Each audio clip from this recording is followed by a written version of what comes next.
All I remember is a giant force hitting us. The attack came out of nowhere. They clearly knew we were journalists.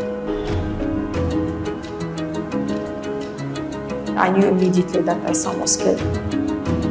They were clearly trying to kill us all. And the entire situation was just horrific and horrible. I thought she was going to die. I thought she was dead.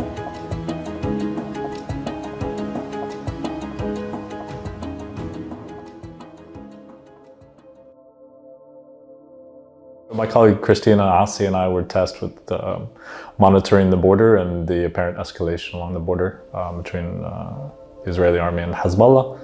We saw this huge plume of smoke, so the Reuters team and us, we decided to try to get a better look at it and get closer. Well, Jazeera arrived first, and then later on we arrived with Reuters. We kind of arrived at this exposed hilltop where the Al Jazeera crew was already in place.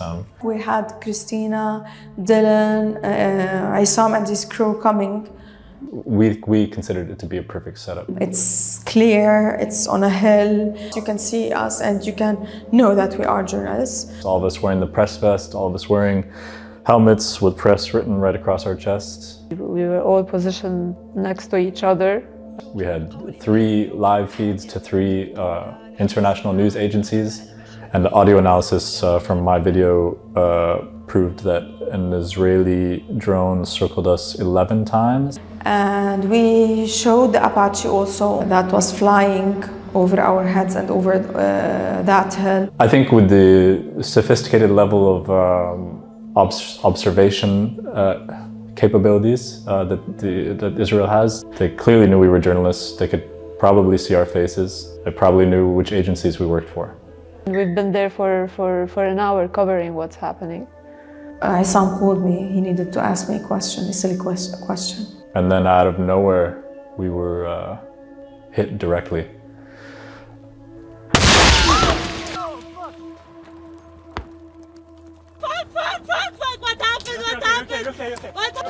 What happened? I can't feel my legs. I can't feel my legs. Oh fuck, oh fuck. I can't feel my legs. All I remember is a giant force hitting us and hearing my colleague Christina screaming. I lost sensation in my legs. I was trying to understand what happened. And I turned around and I saw her on the ground and immediately saw that she had devastating injuries to both her legs. And then like 37 seconds later, there was a larger explosion that time and I was injured in that blast.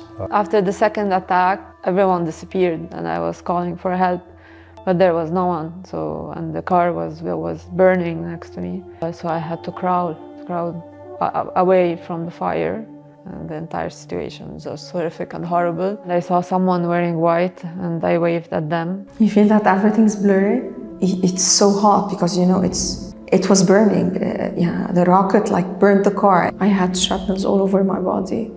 I moved away to call for help. When I was trying to call the Red Cross, I told them, follow the smoke and you will find us. Then we began looking for Issam because we couldn't find him. And we found his body on the other side of a stone wall that we had been positioned next to. I knew immediately that Issam was killed and Christina was injured. I clearly saw them, both of them. You close your eyes to one reality, and then you open your eyes and you're in a different new reality, and you don't understand why. I asked my colleague, where's Issam? And he was like, he's in a critical condition. I Google in Arabic, and the first thing I see is a video of his funeral. And here I lost it, I started crying. Cheers. Issam was the kindest journalist and friend as well, not only a journalist. I was super excited to be working alongside with him. Issam was a big presence. He's like the guy you call if you're ever in trouble. He's like the smile, the laughter of any gathering. He's like the one who's making fun about any kind of situation, even if it's like a hard one. He's the guy you trust. If you want to bring somebody with you, you bring Issam. Issam never thought about the scoop itself or just having like the best image of the best. No, this is the journalism we need. The journalism that not only tells the stories, but make it change. He was the beating heart of the press scene here in Lebanon, and a really good friend. And yeah, unfortunately, we lost Issam. Usually you would think that journalists would not be targets in a war zone, but this conflict has changed that. They've clearly become targets. All the investigations showed that we were targeted. It wasn't a mistake. There are other ways to tell journalists to get away from your border other than firing directly at them with a Merkava. And then to fire further with the 50 caliber machine gun, which is what the latest Reuters investigation showed. They were clearly trying to kill us all. Israelis deal with journalists as threats because you hold the narrative, you are on the ground and you are telling the story with all the evidences. They want to silence us. They don't want journalists to be covering anything or doing anything. We are journalists, we are witnesses. We are witnessing what the Israelis are doing, and they didn't want this to be to exist. We have a duty to do, and our duty is to show the public what's happening in the news and to cover anything. I'm not sure if you ever fully recover from such an attack and from losing friends in such a brutal way. It's not an easy decision to go back to the south. Very few journalists are going down there now because of those risks. I was attacked because I'm a journalist. I went back to the south because I'm a journalist. And I want to keep doing what I've done. I don't want them to stop me. I want to keep working. I want to stand up. I want to walk because I deserve that. I deserve to live. Just because I'm a journalist doesn't allow anyone to target me and change my life and stop me and silence me. It doesn't make sense.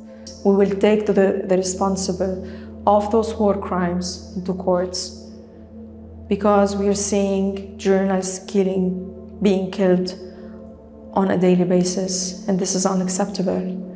I want to know the name, I want to know the face of who did that to us, who decided to press that button and change our lives. They say that their forces do not fire on journalists, do not target journalists, and when instances like that do happen, that they look into it, but there's never any accountability and there's never any conclusion to those investigations. When you have like 3 or 4 organizations telling you like, okay, everything is showing that these journalists were targeted, what else is there to do? When I was injured in Ukraine in July 2023, there was clear and direct condemnation of the targeting of journalists in a war zone. 3 months later, when I was wounded again along the Lebanese border, it took a 3-month-long investigation just to get some sort of condemnation. There's a clear difference in the global response. So I think pushing for accountability would be a good first step. I hope if all journalists unite and fight against what's happening, hopefully one day these investigations will be used in order for us to have justice. This conflict will go on record as I think already is, the deadliest conflict for journalists ever. And people in our profession should speak out more. When the Israelis are killing journalists, they are killing one side of the story. And they want to win the narrative. But I believe they will never do this.